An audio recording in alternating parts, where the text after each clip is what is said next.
السلام علیکم اسٹوڈنٹس، کیسے ہیں آپ سب لوگ؟ چلیں آج کا سبق شروع کرتے ہیں۔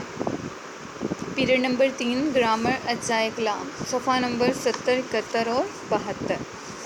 اس میں آپ پڑھیں گے کہ اجزائے کلام کیا ہوتے ہیں اور کون کون سے ہوتے ہیں اور ایگزامپلس یعنی مثالیں۔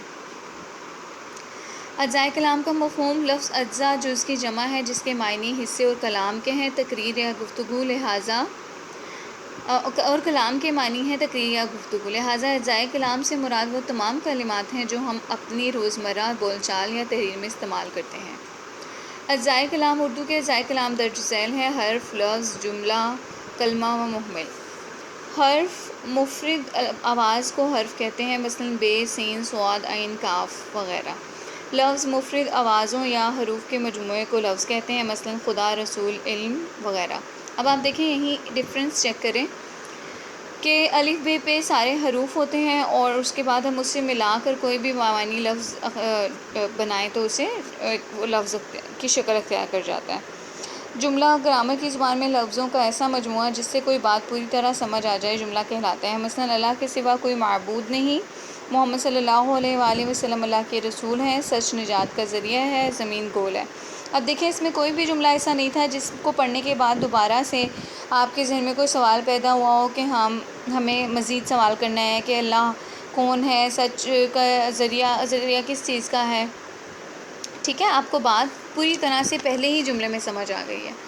اچھا، اب ہم کلمہ دیکھتے ہیں۔ وہ الفاظ جن کے معنی ہوں، کچھ معنی ہوں، کلمہ کہلاتے ہیں۔ دوسرے لفظوں میں کسی بامعنی لفظ کو کلمہ کہتے ہیں۔ محمل وہ الفاظ جن کے معنی کچھ نہیں ہوتے بلکہ بامعنی لفظوں کے ساتھ بات میں زور یا خوبصورتی پیدا کرنے کے لیے بولے جاتے ہیں۔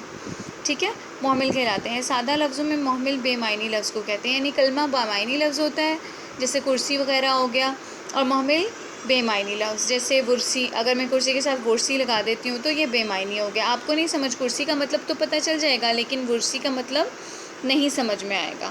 جو بامعنی لفظ ہے وہ کلمہ ہے اور جو بے معنی لفظ ہے وہ محمل ہے۔ اب دیکھیں ان کی نیچے مثالیں دی ہوئی ہیں، آپ نے ان تمام تعریفوں کو یاد کرنا ہے اچھے سے اور پھر اس کے بعد آپ نے لکھنا ہے اپنی رف نوٹ بک پر۔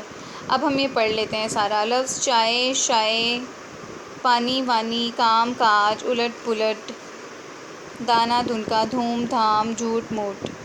ٹھیک ہے، یہ آپ کے سارے لفظ ہیں اور یہاں پہ کلمہ جیسے چائے، پانی، کام، الٹ، دانا، دھوم، جھوٹ، یہ سب سمجھ میں آ رہا ہے، لیکن اسی کا جو الٹ لفظ ہے وہ سمجھ میں نہیں آ رہا، جیسے شائع، وانی، کاج، پلٹ، دھنکا، دھام اور موٹ۔ اسی طرح سے صفحہ نمبر 72 پر بھی اسی کی کچھ مثالیں ہیں، یہ آپ نے اچھے طریقے سے پڑھ لینی ہے اور ان کو یاد کر لینا ہے۔ ٹھیک ہے، میں ایک دفعہ آپ کو پڑھ کے سنا دیتی ہوں۔ بھوت پریت، لمبا تڑنگا، بچہ کھچا، ٹال مٹول، کالا کلوٹا، چوری چکاری، سودا سلف، غلط سلط، پکڑ دھکڑ، گم سم۔